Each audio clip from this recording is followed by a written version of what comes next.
Have you ever encountered terms like duality and transpose in the context of linear algebra and due to confusion said something like, What the fuck is this? if yes, stay tuned to get rid of this confusion.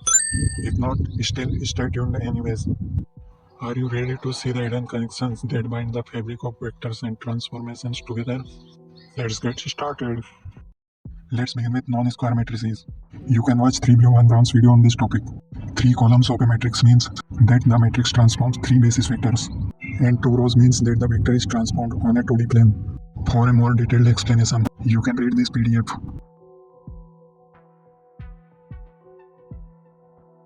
Here first column tells where I8 lands and second column tells where J8 lands.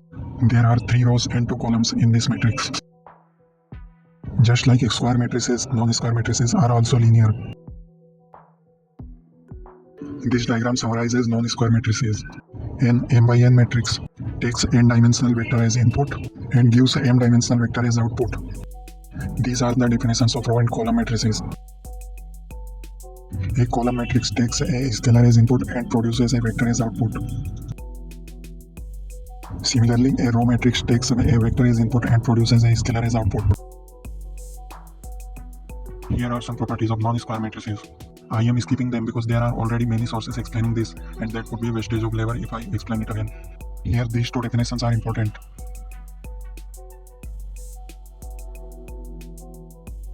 These three matrices have the same order. We can define the repeated addition of a matrix with itself as we define repeated addition with other objects. If you add a matrix with itself k times means you add its components with themselves k times. Keep in mind that non-square matrices are also linear, which means they satisfy this condition. This is the condition for multiplication of non-square matrices. Matrices which satisfy this condition are known as compatible matrices. Matrix multiplication just means applying two successive transformations of vectors. We can combine the two transformations to get a single transformation. Be aware of this warning. Here is the process for computing matrix multiplication. And these are computational properties of non-square matrix multiplication. General matrix refers to both square and non-square matrices. Here are some properties which apply to all matrices. To be sure that you can apply a property to every matrix, you need to prove it generally. Means you need to prove it for arbitrary matrix.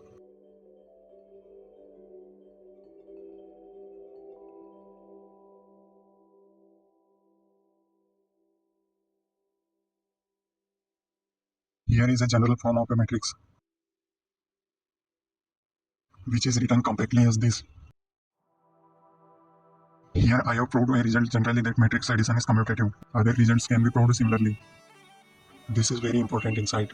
We can treat column matrix as vector, and you can see its justification here. There will be no difference if we treat column matrix as a vector.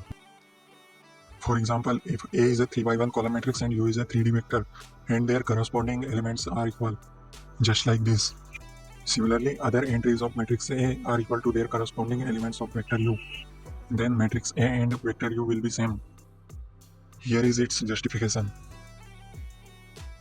Matrix multiplication BA is the same as matrix vector multiplication BU.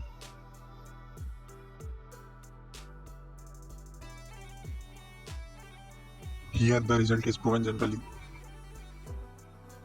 There is no difference if column matrix is treated as a vector.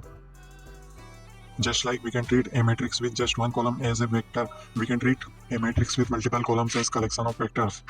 Matrix multiplication is nothing but transformation of multiple vectors at once.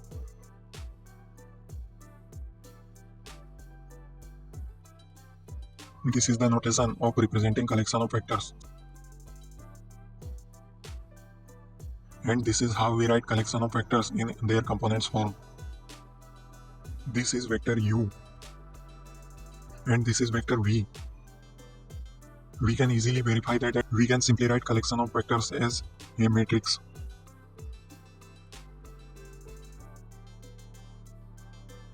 We can write collection of vectors as A times a collection of basis vectors.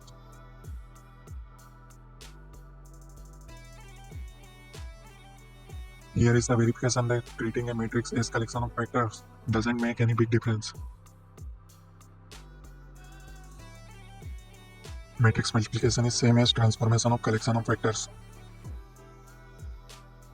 The statement that 1D vector is a scalar is wrong because a scalar is a range 0 tensor and a vector is range 1 tensor. Multiplying vector v by 2 means scaling the vector by a factor of 2. This is the same as transforming the scalar 2 on this 2v vector.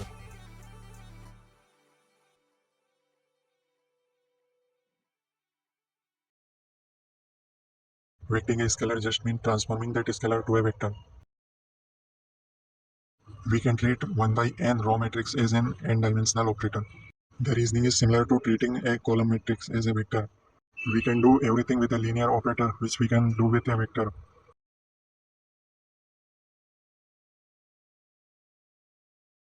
This symbol denotes an operator, and this is a vector. Here is its verification.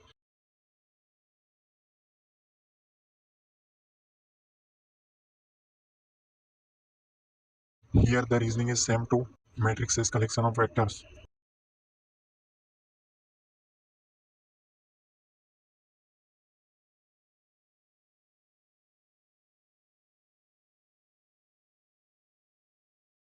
Statement 1 and 2 are same, and statements 3 and 4 are also same.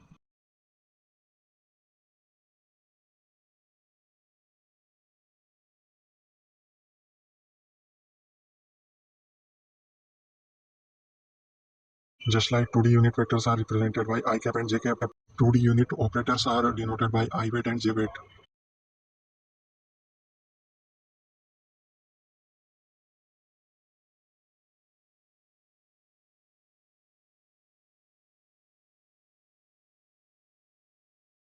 Here is the verification that we can treat a matrix as collection of operators. A matrix can be viewed as collection of operators.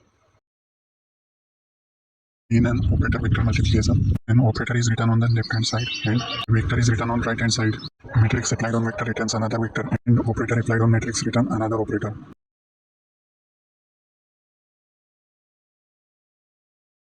Operators work in similar way as vectors and vice versa.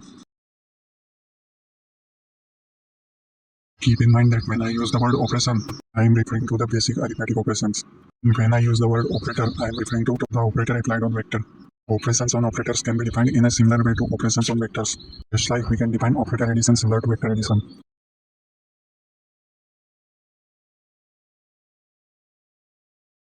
Just like linear combination of vectors, we can define linear combination of operators.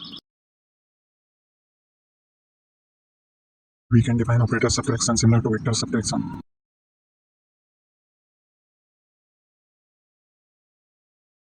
A vector is just a matrix without the row dimension, and an operator is just a matrix without the column dimension. Operator vector multiplication is just the multiplication of row matrix without column dimension with column matrix without row dimension. We can multiply m by k matrix with k by n matrix to get an m by n matrix. If we remove m, then first matrix becomes an operator and the output matrix also becomes an operator. If we also remove n, then the second matrix becomes a vector and the output matrix will neither have rows and neither columns. A matrix without rows and columns is just a scalar. Therefore, the output of operator vector multiplication is just a scalar. Algebraically, a matrix can be seen either as collection of constant or collection of variables. Geometrically too, a matrix can either be viewed as collection of operators or as collection of vectors. Understanding both perspectives will allow us to understand matrices deeply.